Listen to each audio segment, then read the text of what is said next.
그 시나이 평지는 티그리스 강과 유프라데스 강 사이의 그 충적터로 이루어진 그 바벨론의 평지를 말합니다. 지금의 이라크 남부 지역에 있는 그런 곳으로 고대에는 가장 발전한 그런 문명지대였습니다. 오늘 본문엔 그곳에서 어떤 일이 벌어졌는지 우리에게 기록해주고 있습니다. 그 유명한 바벨탑 사건이죠. 그곳에 모인 사람들이 뭐라고 말하죠? 자, 우리가 벽돌을 만들어 단단히 굽자, 그럽니다. 그리고 성을 쌓고 하늘에 닿을 만한 탑을 건축하기 시작했습니다. 성경학자들은 본문이 말하고 있는 이 바벨탑이 뭐냐? 이것은 메소포타미아 전역에서 지금 발굴되고 있는 지구라트라고 있어요. 거대한 그런 건축물. 그 지구라트와 비슷한 종류의 탑일 것이다. 그렇게 이제 보는 학자들도 있습니다. 사실 지구라트는 바벨론의 신 마루둑이라는 신이 있어요. 그 마루둑 신을 섬기는 신전입니다. 주전 19세기의 것으로부터 시작해서 주전 6세기에 이르기까지 아주 다양한 그 지구라트의 흔적이 그 지역들에서 발굴되고 있습니다. 그래서 가장 잘 알려진 그것은 우리도 아는 대로 주전 7세기 바벨론의 왕 느부갓네살, 성경에 나오죠. 그 느부갓네살이 지은 지구라트입니다. 그 거대한 건축물을 짓기 위해서 불에 구운 벽돌만 해도 물이 얼만큼 들어갔는가? 8,500만 장이나 그 거대한 한 건축물을 세우기 위해서 들어갔다는 거죠. 그리고 그 꼭대기에 금신상을 세워놨는데 바로 마루둑 신상입니다. 본문 3절에 그런 바벨탑을 짓는 과정을 소개하고 있는데 이렇죠. 벽돌로 돌을 대신하며 역청으로 진흙을 대신하고, 당시에 팔레스타인 같은 경우는 돌로 그리고 또 진흙으로 건물을 짓습니다. 그런데 바벨탑은 돌 대신에 불에 구워서 가공한 벽돌을 사용한다고 그랬죠. 그리고 진흙 대신에 그 원유를 대기에 노출시켜서 얻은 아스팔트를 사용했습니다. 역청. 그런 아스팔트를 사용했어요. 그러니까 벽돌과 아스팔트는 당시 첨단 건축 소재였겠죠. 그런 발달한 문명 그런 사회였다. 이걸 암시해주고 있습니다. 그런 이제 발전된 문명으로 그들이 바벨탑을 건설하는데 그 목적은 뭘까요? 오늘 본문에 하늘에 닿게 하여 이름을 내고 흩어짐을 면하자, 그렇게 지금 말하고 있습니다. 그래서 마침내 하나님께서 그 광경을 지켜보시고 내려오셔서 그들의 태도를 엄중히 여기셨습니다. 그리고 언어를 다 혼잡하게 하셨어요. 그러자 결국 바벨탑 건설은 중단되고 맙니다. 여기까지가 이제 바벨탑의 이야기입니다. 우리가 알고 있고 또 본문이 기록하고 있는 바벨탑 사건입니다. 그럼 성경은 이런 바벨탑 이야기를 통해서 우리에게 어떤 메시지, 어떤 교훈을 들려주고자 하는 것일까요? 그냥 한마디로 말해서 우리 안에 있는 깊은 죄성을 고발하고 있는 장면입니다. 그래서 오늘 이 시간에는 바벨탑의 이야기가 우리 죄를 고발하고 있는 그 죄의 내용이 무엇인지 잠시 좀 생각해 보려고 합니다. 첫째로 무엇이냐? 바벨탑의 이야기가 고발하는 우리 죄는 바로 교만입니다. 교만입니다. 오늘 바벨탑을 짓는 사람들이 뭐라고 그러죠? 우리가 오늘 이 시간엔 4절을 중심으로 좀 말씀을 나누려고 하는데, 바벨탑을 짓는 사람들이 뭐라고 말합니까? 자, 성읍과 탑을 건설하여 그 탑 꼭대기에 그 탑 꼭대기를 하늘에 닿게 하자, 그렇게 말하고 있잖아요. 이 말은 뭐 바벨탑을 실제로 막 그냥 해가지고 저 하늘 꼭대기까지 막 이르게 하겠다, 뭐 그런 뜻이라기보다도, 여러분 고대인이라고 해서 무슨 뭐 그냥 원시인들이라고 생각하시면 안 됩니다. 그런 뜻이라기보다도 그들의 교만이 지금 하늘을 찌르고 있다라는 그런 말입니다. 여러분, 바벨탑이 우리에게 던져주는 교훈은 우리가 교만이라는 죄를 갖고 있다는 거예요. 교만이 뭘까요, 여러분? 교만은 어떤 태도일까요? 우선 자기를 높이는 태도겠죠. 뭐 당연합니다. 자기를 높이는 태도. 그런데 오늘 본문을 통해서 보자면 참 재밌는 사실이 있어요. 오늘 본문에서 인간이 탑을 건설하여 그 꼭대기를 하늘에 닿게 하자, 막 그랬잖아요. 근데 그 탑이 하늘에 닿기는커녕 오늘 본문의 기록을 보면은 하늘에서는 제대로 보이지도 않을 정도로 아주 낮고 작아가지고 하나님께서 뭐 얘들이 뭘 해? 하고선 그걸 보시기 위해서 땅에 내려오셨더라라고 기록하고 있으면 참 재밌는 표현입니다. 여호와께서 사람들이 건설하는 그 성읍과 탑을 보려고 내려오셨더라. 실은 여러분, 하나님 어떤 분이에요? 하나님은 하늘과 땅에 다 계신 분이잖아요. 하나님은 천지 만물을 창조하시고 그 온 우주 만물 가운데 편재 모든 자리 가운데 계시는 분이다, 그런 뜻 아니겠습니까? 하나님은 땅에 없으신 분이 아니에요. 그런데 굳이 이런 표현을 하는 것이, 하나님께서 자, 얘들이 지금 뭘 해? 하고서 지금 무슨 걸 짓고 있어?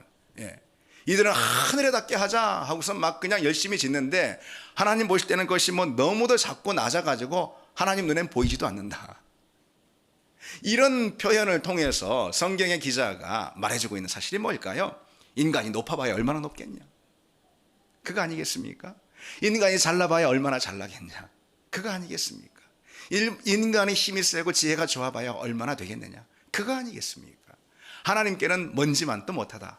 바로 그런 것이죠. 여러분, 교만은 또 어떤 태도일까요? 교만은 자기를 확신하는 태도입니다. 교만은 자기를 믿는 태도를 말하는 거예요. 자기를 믿고, 그러니까 하나님을 소홀히 하는 거예요. 자기를 믿고 하나님을 잊어버립니다. 심지어 자기를 믿고 하나님을 대적합니다. 그런 인간의 교만을 향해서 성경은 이렇게 일갈하고 있습니다. 하늘에 계신 이가 웃으시며 주께서 비웃으시리로다.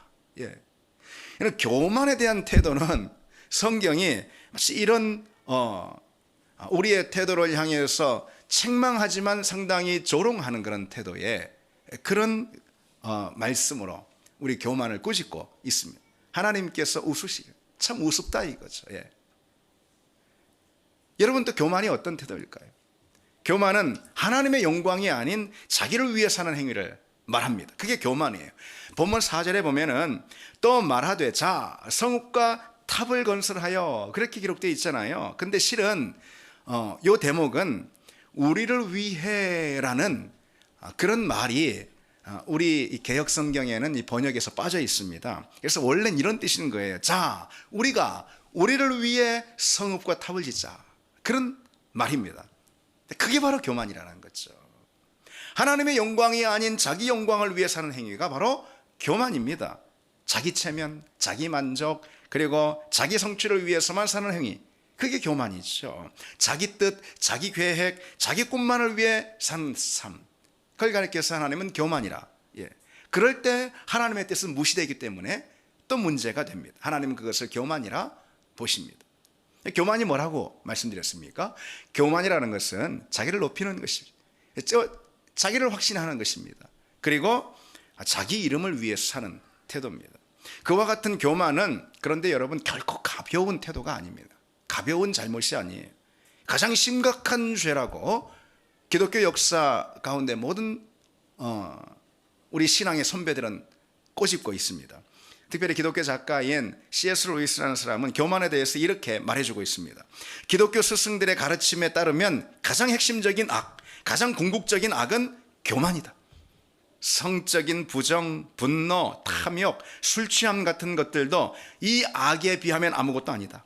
악마는 바로 이 교만 때문에 악마가 되었다. 교만은 온갖 다른 악으로 이어진다. 이것은 하나님께 전적으로 맞서려는 마음이다. 그랬습니다. 교만은 결국 하나님께 맞서려는 태도입니다. 하나님을 대적하는 태도. 그래서 결국은 하나님의 말씀에 불순종해버리는 그런 삶을 낳게 됩니다. 말씀드렸듯이 교만이라는 것은 행동, 행위보다는 태도에 가깝습니다. 교만은 태도예요. 그래서 교만이든 또는 겸손이든, 그 반대 겸손이잖아요. 교만이든 겸손이든 이것은 어떤 행위라기보다는 태도입니다.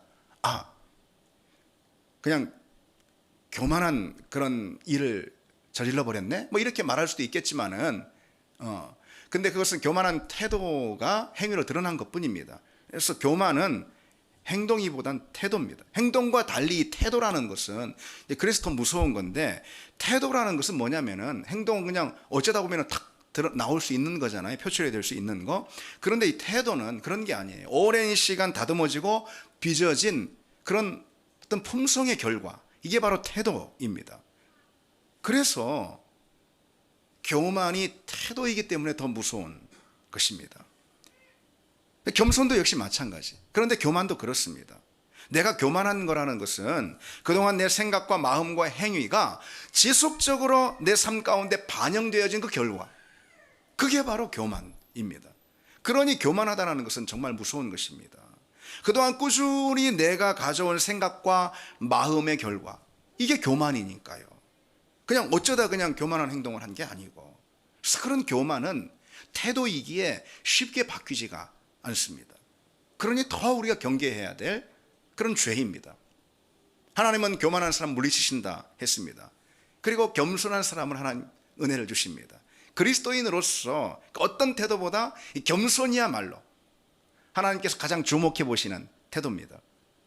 그래서 성경은 우리에게 겸손의 옷을 덧입으라, 그렇게 교훈하고 있습니다. 겸손의 옷을 덧입으라.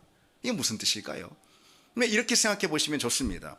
누구는 외모가 잘나가지고 그 모습이 멋져 보일 수 있습니다. 누구는 소유가 많아서 다른 사람들에게 부러움을 살 수가 있습니다. 누구는 실력이 출중해가지고 그 모습이 탁월해 보일 수가 있습니다. 주변 가운데. 그리고 또 누구는 인격이 됨됨이가 탁 돼가지고 그 모습이 주변 사람들이 훌륭해 보일 수가 있습니다. 그리고 그런 것들 다 좋은 것입니다. 심지어 외모라 해도 그게 왜 나쁘겠습니까? 다 좋은 것입니다. 그런 건 갖추면 더 좋겠죠. 근데 우리는 당연히 소유도 실력도 인격도 심지어는 외모까지도 다 갖추면 좋을 것입니다. 그런데 그런 것들은 우리를 교만하게 만든다는 거예요. 교만한 태도를 심어준다는 거예요. 아니, 반드시 교만하게 만듭니다. 그래서 우리는 그런 우리의 훌륭하고 화려하고 그리고 탁월한 모습들을 겸손의 옷으로 가려라. 겸손의 옷으로 덧입고, 그런 뜻입니다. 여러분, 가능한 좋은 것들 다 갖추기 바랍니다. 내 교만할까 봐 좋은 것들 버려서는 안 되지 않습니까? 좋은 것들 갖추기 바랍니다. 그러나 갖춘 후에 겸손의 옷을 덧입는, 겸손으로 가릴 줄 아는 그런 사람들 되기를 바랍니다. 실은 이 교만이라는 것은 자기가 아직 어리석고 미숙한지 모를 때 갖게 되는 그런 태도입니다. 그래요. 그래서 왜 나이가 좀 든 다음에 이렇게 젊었을 때 막 그냥 호기를 부렸던 그런 자기 이야기를 한번 떠올려 보면서 그거 참 말하기 창피하잖아요, 그렇죠? 그때 내가 왜 그랬어, 내가 그때. 미숙해서 그런 거예요. 몰랐던 거예요. 그냥 젊어가지고 그것이 팩인 줄 알았는데 사실 교만한 거죠. 그런데 자연히 그런 교만은 믿음이 자라면 자랄수록 꺾이게 되고 겸손해집니다. 익은 나달이 머리를 숙인다는 말이 있잖아요. 신앙과 인격이 연근 사람이 겸손합니다. 쭉정이는 머리를 들게 돼 있어요. 속이 비어서 사실 아무것도 없는데 그러니까 머리를 더 꼿꼿이 세우는 것입니다. 여러분, 겸손의 옷을 덧입는 우리가 되길 바랍니다. 둘째로, 이 바벨탑의 이야기가 고발하는 우리의 죄가 뭘까? 무엇이겠습니까? 그것은 자기 과시와 허영입니다. 우리 안에 있는 깊이 우리 심령 가운데 내재 있는 죄가 바로 자기 과시와 허영. 바벨탑을 올리는 사람들이 오늘 뭐라고 말하고 있죠? 그 탑 꼭대기를 하늘에 닿게 하여 우리 이름을 내고, 그랬습니다. 여기서 우리 이름을 내고라는 표현에 여러분 주목해 보십시오. 우리 이름을 내고, 우리 이름을 날리고, 우리 명성을 떨치고, 그런 뜻입니다. 성경을 가만히 보면은 이름을 드러낼 것이다 라는 그런 구절들이 곳곳에 있거든요. 근데 이름을 드러낼 것이다 라는 그런 구절들은 모두가 다 하나님을 주어로 삼고 있습니다. 예를 들어서 아브라함 이름을 창대케 할 것이다. 이거 우리가 잘 기억하는 말씀이죠. 그런데 아브라함이 스스로 자기 이름을 창대케 하는 게 아니에요. 그 주어가 누굴까요? 하나님입니다. 하나님이 아브라함에게 내 이름을 창대하게 하리라 말씀하셨어요. 그리고 다윗 역시 마찬가지입니다. 똑같이 다윗에게도 약속하시면 내가 내 이름을 위대하게 만들어 주리라. 다윗이 그렇게 말씀해 주십니다. 아브라함이든 다윗이든 하나님께서 그렇게 하셨을 때 그와 같은 인물들이 되죠. 그런데 성경에 그 누구도, 그가 정말로 하나님의 사람이라면 그 누구도 자기의 이름을 스스로 떨치리라 말하는 사람 아무도 없습니다. 성경에. 자기 이름을 스스로 떨치고 그 명성을 스스로 높이는 분은 오로지 하나님 한 분밖에 없기 때문에 그렇습니다. 그러기에 바벨탑 사건은 하나님의 그 특권을 탈취하는 오만한 행위였던 거예요. 바벨의 사람들은 하나님만이 하실 수 있는 일, 오직 하나님이시기에 하실 수 있는 그 일을 욕심냈습니다. 이름을 떨치려고 하는 것. 자기를 과시하고 싶은 욕심 때문에 그런 거죠. 자기 과시의 욕구 때문에 그런 겁니다. 자기 과시는 뭘까요? 실제보다 더 잘나 보이고 싶은, 더 있어 보이고 싶은 그런 욕망 아니겠습니까? 우리 모두에게 다 있습니다. 근데 이 자기 과시의 욕구는 오늘날 더 심해요. 오늘날 아주 더 심해졌어요. 왜 그러냐? 그래서 오늘날 대중문화의 문법과 이 자기 과시의 욕구가 정확히 일치하기 때문에 그렇습니다. 대중문화는 사람들에게 자기 과시를 부추깁니다. 뭐 자기 PR 뭐 그런 명목으로다가 자기를 드러내고 자기를 멋지게 포장하고, 그래서 멋지게 포장하지 못하는 사람은 실력이 없는 사람이 똑같아요. 자기를 멋지게 포장하고 자기 이름을 높이는 거, 이것이 오히려 미덕인 세상에 우리가 살고 있다니까요.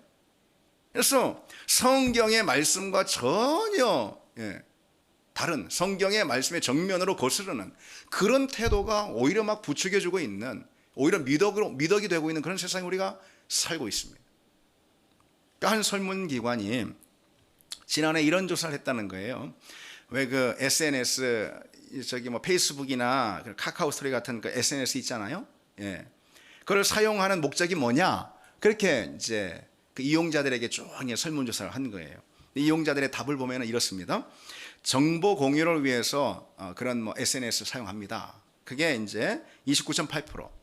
내 일상의 기록을 위해서 그 SNS를 사용합니다. 이게 33.6%. 근데 이제 마지막에 자기 과시를 위해서 그런 SNS를 사용합니다. 이게 36.7%로 솔직히 고백했네요. 36.7%로 가장 많아요. 뭐 여러분이야 뭐 SNS 사용하시는 분들 앞에 두 가지 이유로 사용을 하겠지만은, 세상에 많은 사람들은 자기를 드러내고 과시하고 싶어가지고 SNS 그런 소셜 미디어를 사용한다는 거죠. 그런 사람들이 많습니다. 근데 또 재밌는 사실은요, 그 설문조사 기관에서 그 SNS 계속 사용하게, 카카오 스토리나 뭐 이런 거 있잖아요, 페이스북이나 계속 사용하겠느냐, 아니라 나는 점점 줄여갈 것이다 라고 말하는 사람들이 훨씬 많아졌다라는 거예요. 왜 그러냐? 다 저마다 자기 과시를 하기 위해서 그런 도구를 사용하니까 그냥 들어가 보니까 그냥 비기 싫은 것만 너무 많아요. 나 안 해, 나도 안 해, 이렇게 돼버리는 거죠. 우리에게 그런 자기 과시의 욕구가 있습니다. 근데 우리에게 있는 그런 자기 과시의 욕구를 다스리는 거 여간 어려운 일이 아니에요. 다 그래요. 누구나 자기 과시에 대한 유혹을 받고, 그 유혹은 대단히 강렬합니다. 자기 과시의 욕구를 조금만 부추기면은요, 넘어가지 않을 사람이 별로 없어요. 조금 직회 세워지고 하면은요, 넘어가지 않을 사람이 하나도 없어요. 근데 우리는 그 문학가 톨스토이의 이 말을 좀 새겨볼 필요가 있습니다. 인간은 분수와 같다. 이 분수는 왜 이 산수에서 나오는 이 분수 있잖아요. 인간은 분수와 같다. 분자는 자기 실제 모습이며 분모는 자신에 대한 평가이다. 분모가 클수록 분자가 작아진다. 딱 맞는 말이에요. 사람들이 뭐 그냥 나한테 멋지다고, 그냥 목사님 멋지다고 막 설교도 잘하고 인물도 잘생기고 막 멋지다고 왜 저러나 또 다 그러시네요. 막 대단하다고 막 직장에서도 막 우리 아무개가 막 업무 능력이 제일 탁월하다고 막 여러 명 먹이 살린다고 막 하면서 그렇게 말해줄수록 실제 내 모습은 그보다 한참 못하다는 사실을 기억해야 합니다. 내가 더 띄워지면 띄워질수록, 인간이 띄워지면 얼마나 띄워질 수 있겠습니까? 실제 그 모습은 그보다 한참 못 미치는 거라는 걸 알아야 합니다. 자기 과시는 하나님 없이 살아가는 사람들의 가장 큰 특징입니다. 하나님을 주인으로 왕으로 모시는 사람은요, 다른 건 혹 몰라도 자기 과시는 절대 할 수 없는 그런 존재입니다. 왜요? 하나님이 내 인생을 다스린다, 하나님이 내 인생을 주장한다, 하나님이 여기까지 내 인생을 인도하셨다, 하나님이 다 하셨습니다 라는 고백, 이게 신앙 고백이잖아요. 이게 신앙 고백의 핵심이잖아요. 그렇죠. 하나님 내 인생을 다스리, 하나님이 내 인생의 주인이고 왕이십니다. 이게 이게 신앙 고백의 골자잖아요. 그런데 그러면서 내가 어떤 사람인지 알아? 내가 이렇게 다 했어? 이게 자기 과시잖아요. 이것처럼 이율배반적인 일이 없지 않습니까? 모순적인 일이 없지 않습니까? 그래서 하나님을 믿는 그리스도인처럼 자기 과시라는 태도와 멀리 떨어져야 할 사람은 없습니다. 우리는 그저 하나님만 드러낼 뿐입니다.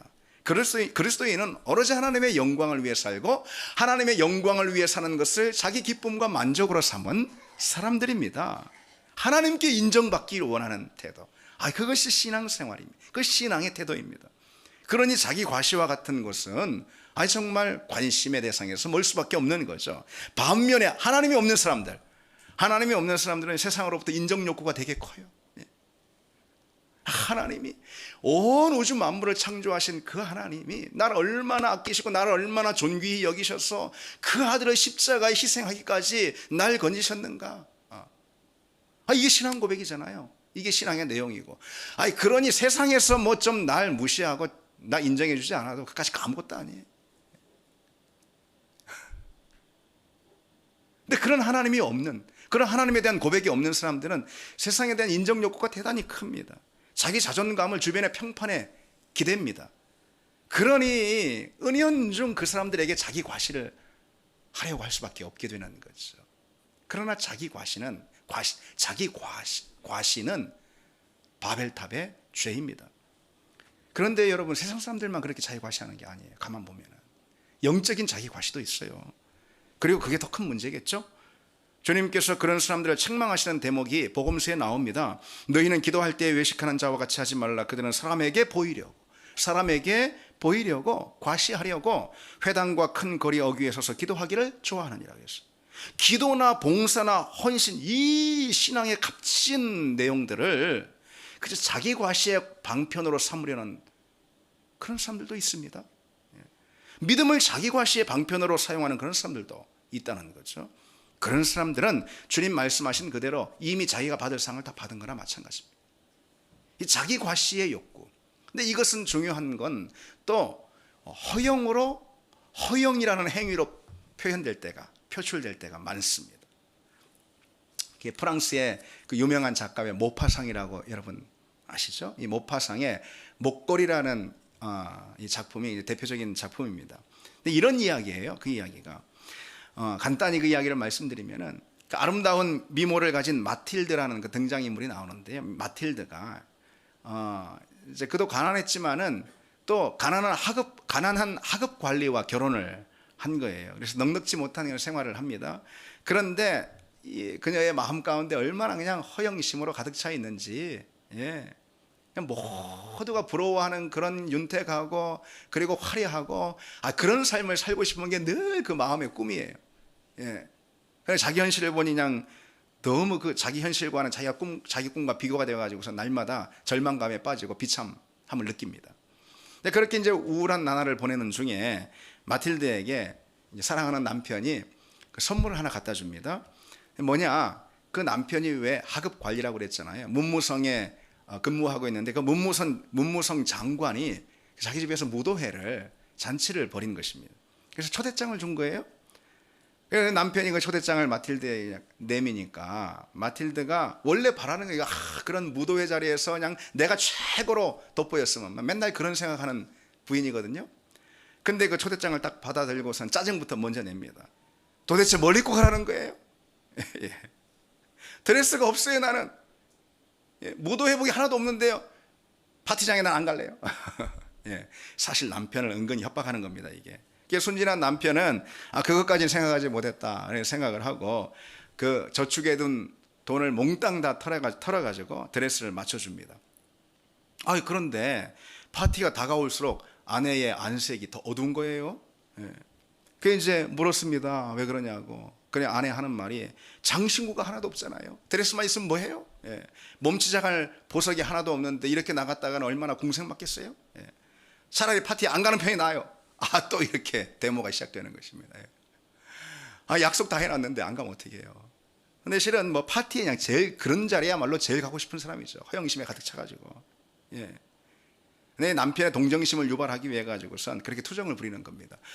근데 여기 뭐 금은보석 어떻게 차? 그건 너무 비싸가지고 드레스까지는 할 수 있었지만은, 그래서 이제 남편이 생각하다 못해 이렇게 제안을 합니다. 여보, 그 왜 당신 친구 포레스터 부인 있잖아. 그 부인 장신구 많이 막 걸고 다니던데 하나 좀 빌려봐 요것만. 그런 거예요.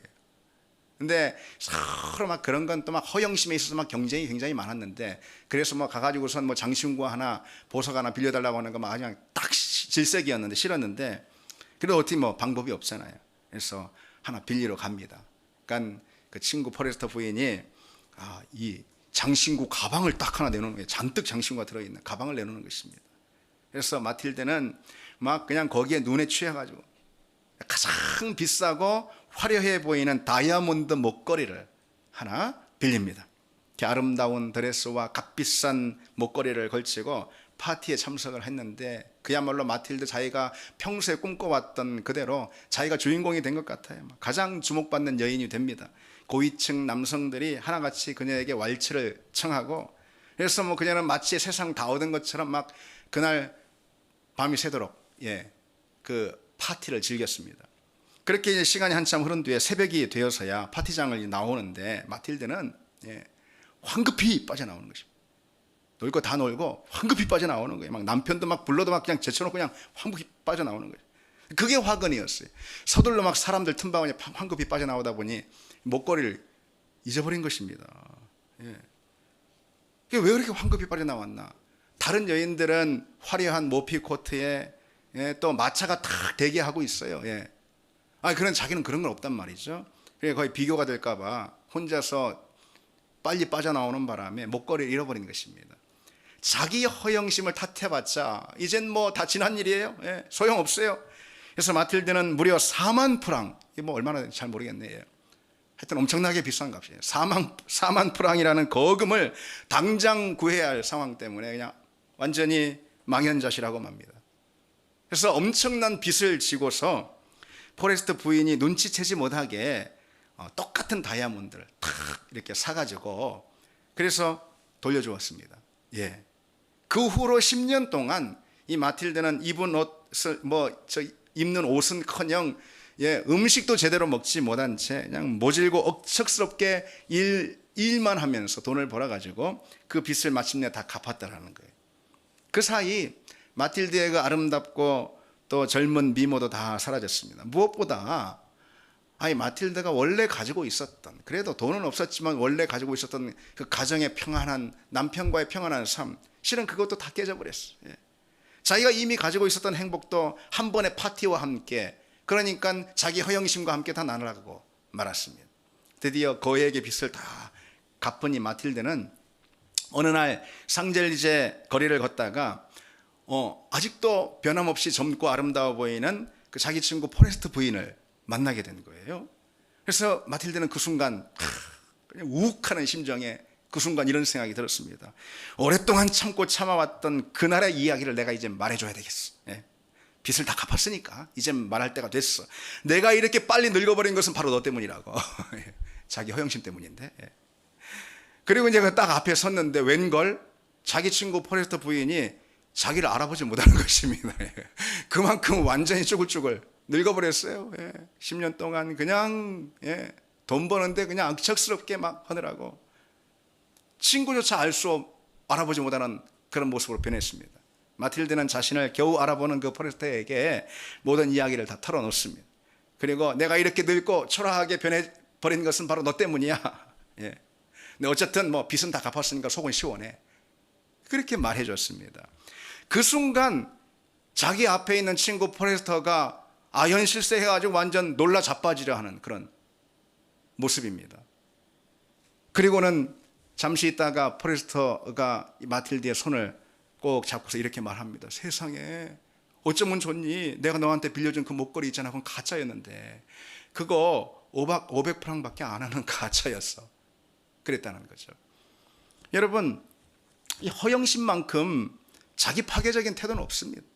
허영심만큼 자기 삶을 파괴하는 그런 태도도 없습니다. 허영심만큼 그리고 우리 그리스도인의 산과 먼 태도도 없습니다. 바울이 뭐라고 우리에게 가르쳐주고 있습니까? 우리가 이 보배를 질그릇에 가졌으니 이는 심히 큰 능력은 하나님께 있고 우리에게 있지 아니함을 알게 하려 함이라 그랬어요. 우리는 내 인생이 질그릇임을 인정해야 합니다. 초라하고 보잘것없는 질그릇, 성경이 우리를 규정해줘, 인간을 규정해주고 있는 말입니다. 우리는 질그릇, 보잘것없고 초라한 질그릇입니다. 그리고 심지어 깨어지기도 쉽습니다. 그러나 내 인생이 빛나는 이유가 있어요.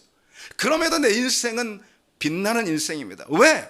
그 안에 모셔드린 보배, 곧 예수 그리스도로 인해서 빛나는 인생인 줄 믿습니다. 여러분, 내 안에 계신 그리스도로 인해서 내 인생이 자랑이 되는 그런 우리 삶이 되기를 바랍니다.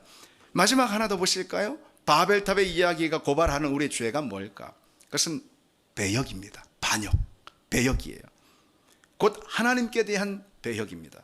바벨탑을 올리는 사람들 뭐라고 말하는지 또 다시 볼까요? 그 탑 꼭대기를 하늘에 닿게 하여 우리 이름을 내고 온 지면에 흩어짐을 면하게 하자. 여기서 온 지면에 흩어짐을 면하게 하자, 이 대목에 한번 주목해 보십시오. 그것은 흩어짐을 면하게 하자, 이것은 하나님이 창조 때 디자인하신 바로 그와 같은 삶이 아니에요. 하나님이 창조 때 계획하신 세상과 거꾸로 가려는 그런 태도입니다. 왜 그럴까요? 인간을 향한 하나님의 계획이 뭐냐? 그것은 온 세상에 흩어지게, 그래서 온 세상에 충만하게 하는 것이 하나님의 계획입니다. 하나님의 명령이 무엇이죠? 창세기 1장, 창세기 9장, 또 연거푸 나오는 하나님의 명령, 생육하고 번성하여 땅에 충만하라 그랬죠. 흩어짐을 면하려는 이 바벨의 사람들은 하나님의 그 명령을 정면으로 거부하고 거꾸로 행하고 있습니다. 그게 곧 배역이다 이거죠. 하나님을 배역하는 행위. 그런데 그와 같은 배역이 무엇으로 인해서 나왔을까요? 다시 말해서 이들은 왜 흩어짐을 면하려 했을까요? 바로 그것은 안전에 대한 욕구 때문에, 안전에 대한 욕망 때문에 그렇습니다. 바벨의 사람들은 흩어짐을 면하기 위해서 한 성읍에 모여가지고 그들의 종족 보전과 자기 안전을 위해서 성을 쌓고 탑을 만들었습니다. 그런데 그 안전과 이 안녕, 이것이 바벨의 죄이고 바벨의 사람들이 가졌던 하나님을 반역한 태도, 그 태도가 바로 이 안전의 우상을 통해서 나왔는데, 실은 오늘날처럼 말이죠, 그 어느 시대보다도, 바벨의 시대보다도 오늘날처럼 이 안전이 우리의 우상이 된 그런 시대는 없을 거다 생각합니다. 오늘 우리는 그냥 100세가 되도록 그냥 안전과 안위로 살고 싶어 하죠. 예수를 왜 믿어요? 예수 믿는 것도 자기 안전, 자기 삶의 안위를 위해서 예수 믿는 사람들 많습니다. 근데 주님 뭐라고 말씀하시죠? 생명으로 인도하는 문은 좁고 길이 협착하여 찾는 이가 적다 그랬어요. 좁은 길, 그 좁은 길은 곧 협착한 길입니다. 다시 말해서 협착한 길, 안전이 보장되지 않은 그런 길이라는 거예요. 위험할 수 있는 길이라는 것이죠. 주님은 우리 그리스도인들의 길이 그런 좁은 길이라 말씀해 주셨어요. 우리를 좁은 길로 그리고 초대하셨습니다. 따라서 매사에 안전과 안위만을 구하는 사람은 결코 주님이 우리에게 초대하신 그 믿음의 길 안에 있을 수가 없습니다. 안전의 욕구는 믿음을 저해합니다, 여러분. 아니, 안전의 욕구만큼 믿음을 저해하는 그런 장애물도 없을 겁니다. 믿음은 모험이기 때문에 그렇습니다. 안전의 우상은 우리로 온전한 믿음을 갖지 못하게 합니다. 안전의 우상은 우리로 그야말로 레디컬한 헌신을 못하게 합니다. 무엇보다 이 안전의 우상은 하나님이 계획하신 인생을 살지 못하게 합니다. 다시 말해서 바벨의 삶을 살게 하는, 배역의 삶을 살게 합니다. 여러분 정말 그렇지 않을까요? 안전과 평안에는 실은 믿음이 들어설 자리가 없습니다. 신앙이 안전추구가 되고 교회가 그냥 안전지대가 되고, 그러면은 우리는 오로지 주님만을 신뢰하는 그 믿음, 주님 한 분만을, 나도 아니고 동서남북도 아니고 그저 주님 한 분만을 믿고 신뢰하는 그 믿음을 잃어버리게 될 수 있어요. 안전만을 우선으로 한다면, 무슨 건축 시설도 아니고 무슨 건설 현장도 아니고 안전, 첫째도 안전, 둘째도 안전도 아닙니다. 둘째도 안전, 그런 거 아니지 않습니까? 사람들이 교회 왜 올까요? 사람들이 교회 와서 뭘 기도할까요? 잘 되게 해주세요, 건강하게 해주세요, 이런 두려움 저런 문제 그런 걸로부터 지켜주세요. 결국은 다 무슨 기도하느냐? 마음이 다 어디 있느냐? 안전이에요, 안전. 첫째도 안전, 둘째도 안전. 만약 그런 목적으로만 신앙생활 한다면 그건 신앙을 안전지대로 만드는 것이고 교회를 그저 도피처로만 삼는 겁니다. 분명한 것은 평생 자신의 미래와 안전이 보장된 사람보다도 한 치 앞을 모른 채 하루하루 모험과 같은 믿음의 길을 걷는 사람이 하나님을 더 깊이 신뢰할 수 있다는 것, 그것만큼은 틀림없을 겁니다. 그렇지 않을까요, 여러분? 그렇죠? 그런 사람에겐 믿음이 자라게 됩니다. 그래서 하나님은 그런 믿음을 우리에게 주시기 위해서 우리 믿음의 길을 좁고 협착한 길, 위험이 따르는 길로 우리 인생을 던져놓기도 하십니다. 그때 우리는 믿음을 갖게 되고 하나님은 바로 그런 사람을 사용하십니다. 복음서에 왜 한 부자가 나오지 않습니까? 창고를 짓고 곡식 가득 쌓아두고선 뭐라고 말하죠? 배를 두드리면서 내 영혼아 안전하게 편히 쉬자, 내 영혼아 편히 쉬자 그러잖아요. 그러나 그날 밤 주님이 찾아오셔서 그 영혼을 찾아가실 수 있다. 그날 밤 그가 죽음을 맞이할 수도 있다. 주님 경고하시잖아요. 여러분, 오직 주님만이 우리 목자가 되시는 줄 믿습니다. 우리를 지켜주시는 목자는 오직 주님 한 분이신 줄 믿습니다. 우리 인생의 참된 안전은 오직 목자 되신 주님으로부터 옵니다. 주님을 떠나는 행위야말로 안전을 완전히 포기하는 무모한 행위입니다. 믿음의 울타리 안에 거하는 영혼만이 진짜 안전, 참된 안전을 가질 수가 있습니다. 가장 안전한 삶은 하나님께 붙들린 삶, 가장 안전한 삶은 하나님의 목적에 붙들려 사는 그런 삶임을 믿습니다. 비록 우리 환경이 어떻다 하더라도 여러분, 하나님을 우리 내면의 요새로 삼고 믿음이 주는 그 길이 협착하다 하더라도, 안전이 빼앗기는 길이라 하더라도 그 길에 한 걸음 나서는 그런 여러분 다 되시기를 바랍니다. 이제 말씀 맺겠습니다. 여러분, 진정한 구원은 무엇으로부터 오는가? 바벨의 멸망으로부터 옵니다. 내 안에 있는 바벨이 무너져야 진정한 구원이 옵니다. 내 안에 바벨탑이 무너져야 하나님의 은혜를 만나고, 내 안에 바벨탑이 무너져야 우리 하나님 안에서 진정 자유할 수가 있습니다. 교만의 바벨탑, 자기과시의 바벨탑, 그리고 반역의 바벨탑, 내 안에 있는 그런 바벨탑을 무너뜨리고 하나님이 주시는 은혜와 평강, 그 자유 안에 거하는 여러분 되기를 바랍니다. 우리 같이 이 찬양 드리실까요?